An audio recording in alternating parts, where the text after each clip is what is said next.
पौराणिक कथाओं में कई महान ऋषि मुनियों की कथाएं हम सुनते आए हैं।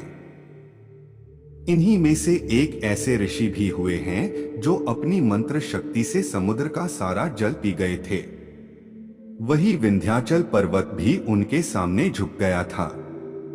हम सम्मान सहित उन्हें हृदय से प्रणाम करते हैं। कृपया वीडियो को अंत तक देखें व चैनल को सब्सक्राइब अवश्य करें। अधिक समय न लेते हुए प्रस्तुति आरंभ करते हैं।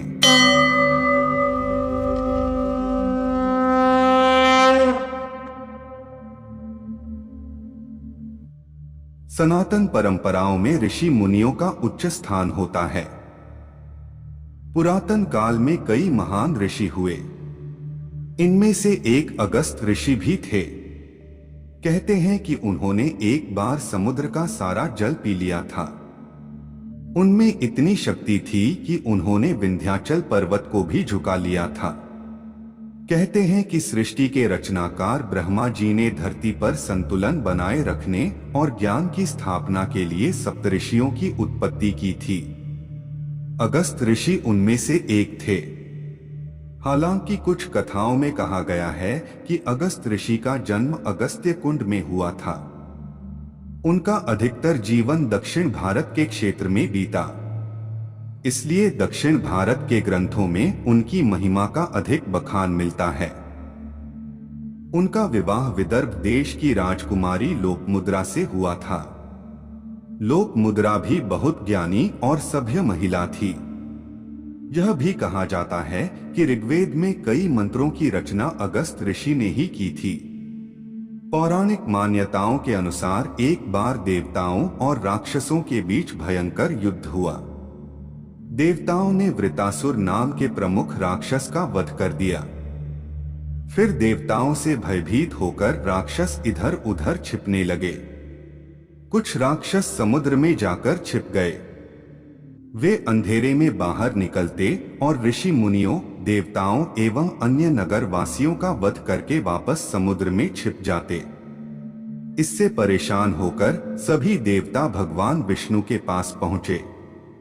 विष्णु जी ने कहा कि इसका एक ही उपाय है। अगर सारा समुद्र सूख जाए तो राक्षस बाहर आ जाएंगे।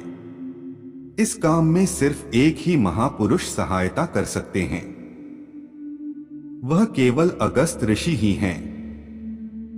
इसके बाद सभी देवता अगस्त ऋषि के पास पहुंचे और उनसे अपनी चिंता बताने लगे।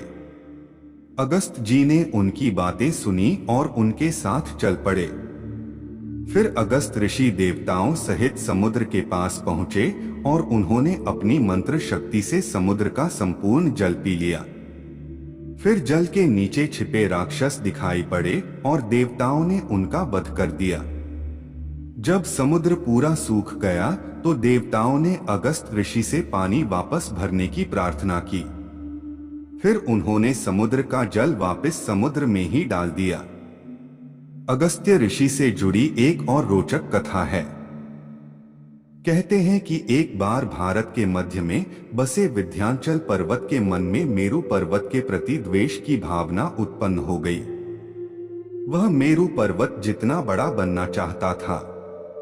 फिर विंध्याचल पर्वत ने खुद को इतना ऊंचा उठा लिया कि वो आकाश तक जा पहुंचा।